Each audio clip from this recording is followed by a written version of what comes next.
Estamos aquí con el Padre José Contreras, presbítero de la Iglesia Católica Liberal de Bogotá, quien nos va a comentar algunos aspectos sobre esta particular iglesia. Padre, ¿de dónde surge esta Iglesia Católica Liberal? En una misión de la Iglesia Católica Antigua que fue a Londres, Inglaterra, en el año de 1908. Por tanto, nos interesa conocer algunos datos sobre la índole y los orígenes de esta iglesia. Se da el nombre genérico de católicas antiguas a varias iglesias de Holanda, Alemania y Suiza. Las de Alemania y Suiza se apartaron de la comunión romana poco después del Concilio I Vaticano 1869 al 70, principalmente con la fuerte oposición de un número de clérigos y teólogos distinguidos y a la doctrina de la infalibilidad papal y a la promulgación de esa doctrina por el Papa Pío IX. Entonces ahí hay un primer cisma con la Iglesia Católica tradicional, ¿cierto? En ese concilio Vaticano II. Inspirados por el ilustre teólogo Dr. Dollinger de Múnich, se consideraron a sí mismos como los verdaderos católicos antiguos, católicos para diferenciarse de los que adoptaron las doctrinas nuevas y, en su opinión, insostenibles de dicho concilio. Los católicos antiguos de Holanda o Iglesia Católica Antigua, como se apellidaban, tienen una historia mucho más antigua.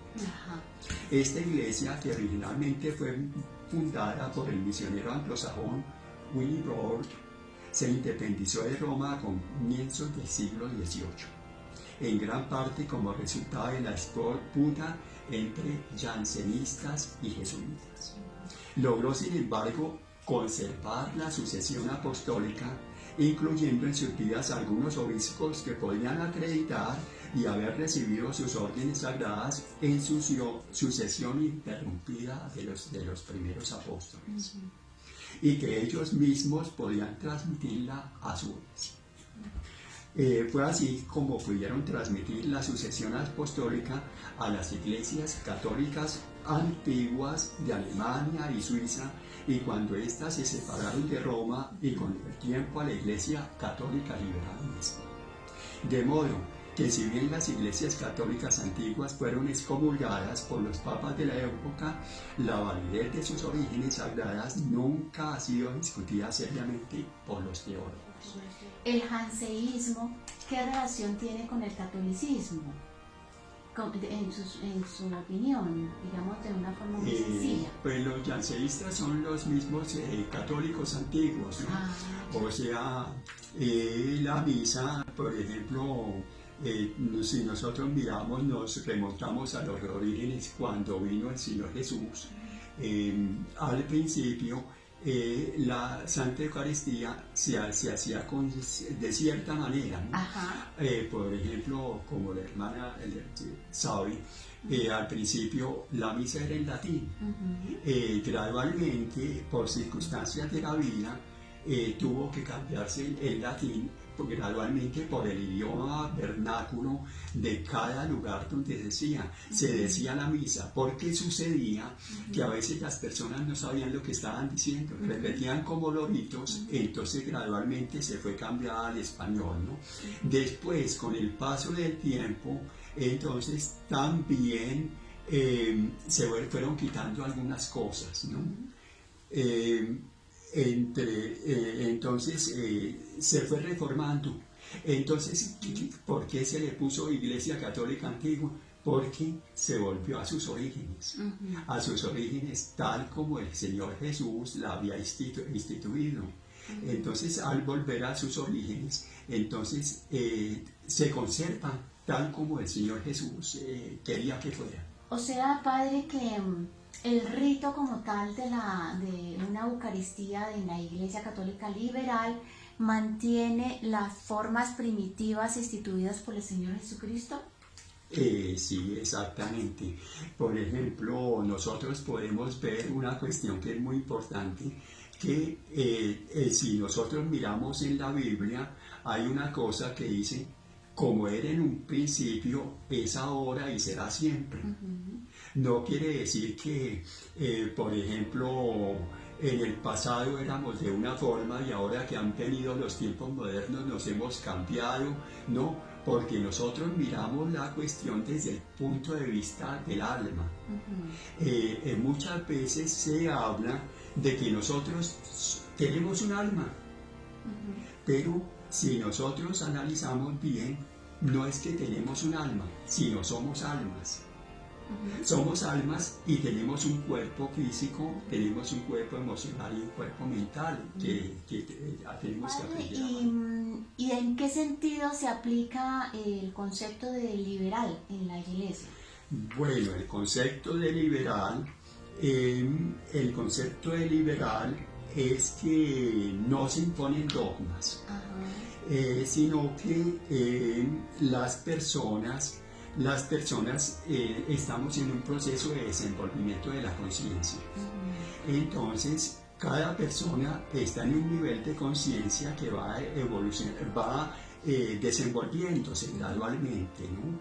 Entonces, no, como decía San Pablo, ¿no es cierto?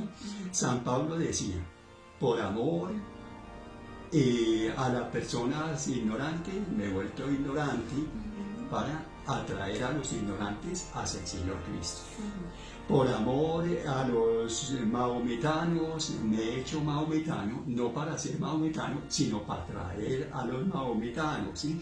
O sea, estudiando todas las religiones y todas las filosofías tienen su punto de vista. También sigue San Pablo, por amor a los filósofos me he hecho filósofo para atraer a los filósofos a las enseñanzas del Señor Cristo.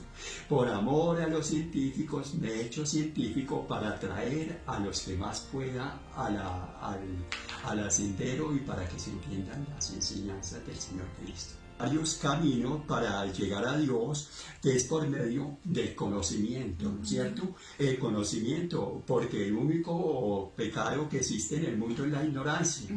Entonces, por medio del conocimiento, yo puedo llegar también a la verdad si pongo ese conocimiento de la naturaleza y del ser al servicio de la humanidad. Puedo llegar por medio del conocimiento.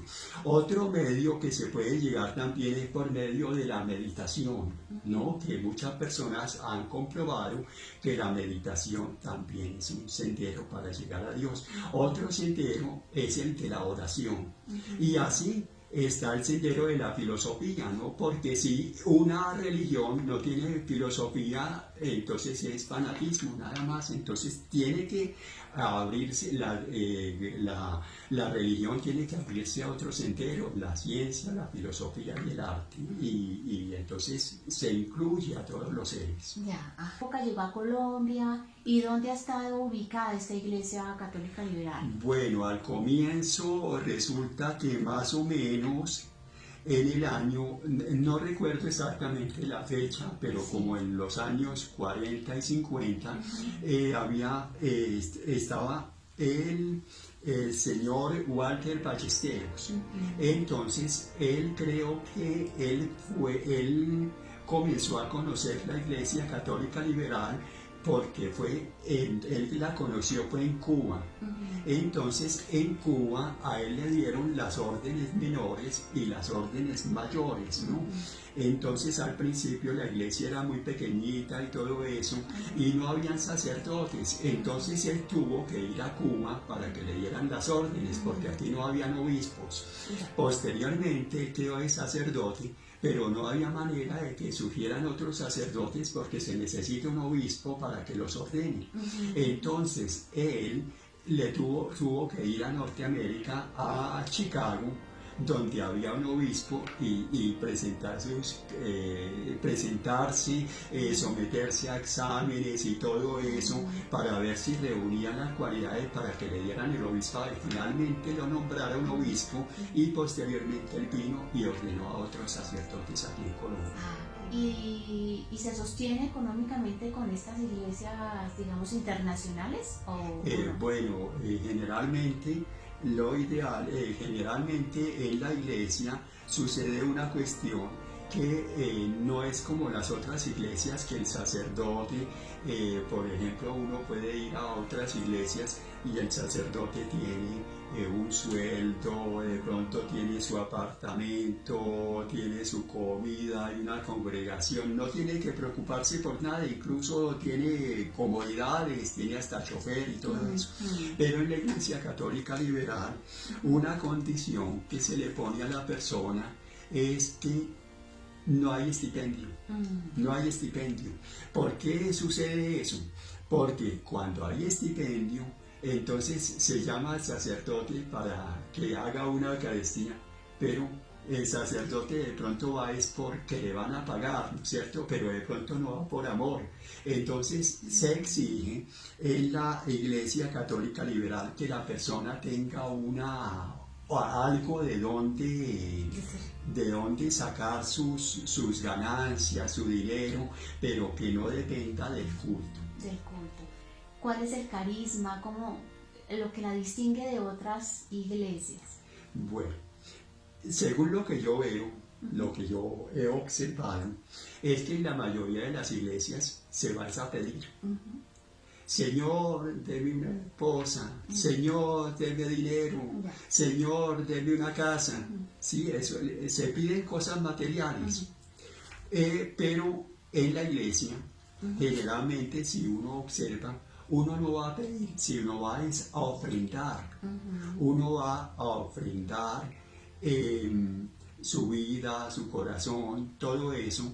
Y generalmente es en la iglesia, por ejemplo, se invoca a los ángeles y los ángeles vienen y el sacerdote simplemente es un instrumento de las huestes angélicas que le ayudan a celebrar el servicio, y es con el fin de enviar luz y amor sobre el mundo para que haya paz y buena voluntad entre los seres humanos. Por ejemplo, por ejemplo, en la iglesia tenemos que hay 7 líneas de ángeles, como se representan en los cirios, hay 7 candelabros, entonces cada uno representan una cualidad especial de ángeles. Están los ángeles del hogar, los ángeles de la salud, los ángeles de la fortaleza, 7 tipos de ángeles, entonces cada uno cumple su función, ¿no?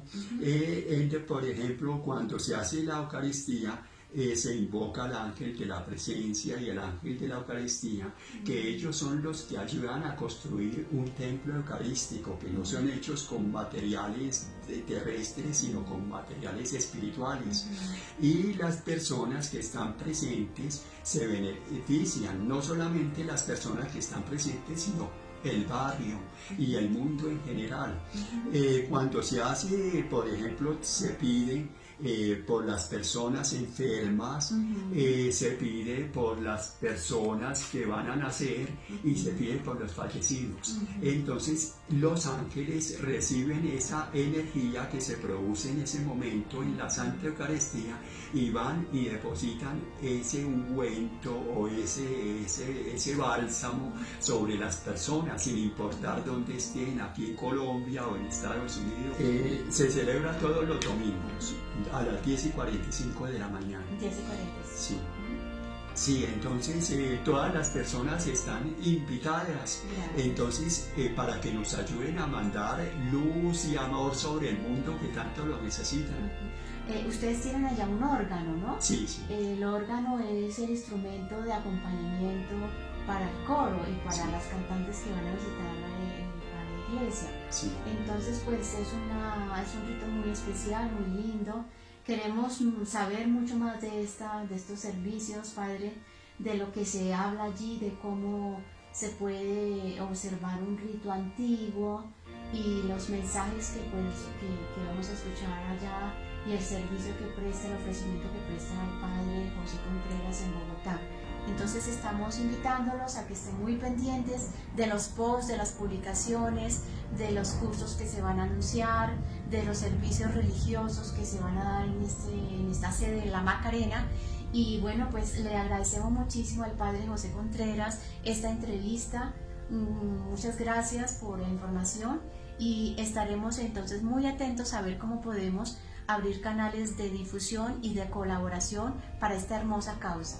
Muchas gracias y buenas tardes. Muchas gracias, Padre José, por su entrevista.